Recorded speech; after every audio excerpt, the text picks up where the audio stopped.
大家好，今天继续给大家讲解画部第4话动物世界。在这一话中，动物变成了农场主人，而女人成为配种工具，男人则成为食物，有点类似电影人肉农场的情节。话不多说，正文开始。大鼻子美术馆内，柯寻、穆毅然、卫东、秦次、朱浩文如约而至，很快5人便来到了画中。这次可与往常不同，几人全都赤条条地出现在画中世界，一进画就一丝不挂，这还真是让人有点恐慌。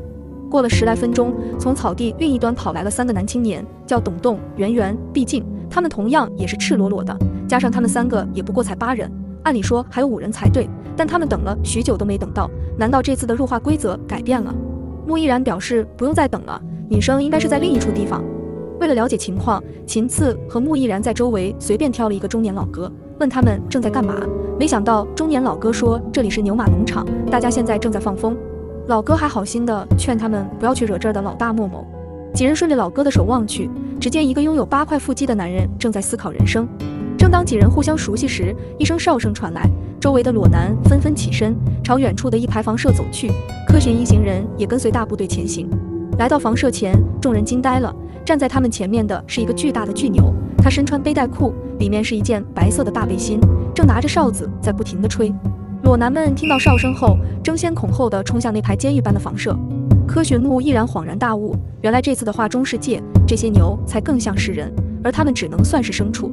房舍内是一排排的小隔间，巨牛根据年龄、身材把裸男们分配到不同的隔间内。柯寻、卫东、穆毅然、朱浩文被分在一起，其他几人被分配在别的隔间内。分配完后，另一头牛拿起圆戳，挨个在他们后腰处盖印章。就当几人感觉受到羞辱之时，巨牛们投喂食物了，一大片食物被撒下来，品种还真多，饼干、可乐、面包等等一应俱全。就当大家感叹待遇还不错时，穆毅然浇了盆冷水，这些食物可不是让他们享受的，里面极有可能加了催肥的肥料。这想想也知道，催肥是为了啥？肯定是要把它们吃掉啊！一听这话，所有人都不敢吃了。这时几个画内人一脸挑衅地走了过来，应该是想立威，但柯寻他们哪吃这套？2队人马很快就纠缠在了一起，以柯寻一队胜利作为结束。可怕的夜晚来了，一阵牛蹄声传来，一只巨大的牛头悬在隔间上空，仔细地挑选着食物。巨牛选中了圆圆，用它的牛蹄子提溜起来，把圆圆带到了一口铜锅旁。看来几只牛今晚要吃火锅。巨牛先把圆圆的身体放空血，然后把肉一片片削下来扔进火锅里。看到这一场面，柯寻、卫东全都吐了。白天放风时间，巨牛也来挑选人了，他这次带走了董栋。之后，穆毅然和柯寻不知怎么得罪了莫某，3人干了一仗后，莫某惨败。巨牛走过来拎起莫某和柯寻，转身把他们带到了另一处农场，这里面全是赤条条的女性。柯寻哭笑不得，原来他们被当成了工种猪，发配到这里来配种了。柯寻作为 gay， 可对女性一点兴趣没有，但眼前的画面实在是太辣眼睛，柯寻没办法找个地方躲了起来。此时他发现董栋和4、5个女生也躲在这里，不用说这几个女生也是入画之人。柯寻交代几句注意事项后，就被巨牛带回了工农场。回到工农场，几人开始商量着怎样才能找到签名。思来想后，签名最有可能在的地方应该是农场之外。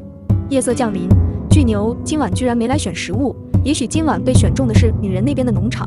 天很快就亮了，这次巨牛们准备了一个大木桶，这是要给牲畜们洗澡。紧接着巨牛要拿出一些细长的管子和几样奇怪的器皿，按住毕竟的身体，将吸管插入他的喉咙。也许是毕竟太瘦了，用于养殖的话显然不合格，所以必须得快色催肥。朱浩文说，这幅画的作者会不会是极端素食主义者，为了反对人吃肉才画出此画？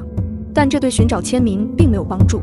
黑夜，巨牛又来选人了，这次被选中的是董栋、莫谋、柯寻和穆毅然，他们被带到笼子里，笼中还有2个面相凶残的人，这是要斗鸡。斗鸡可不是人们想象中的那样充满乐趣和观赏性，而是一种异常残忍血腥的行为。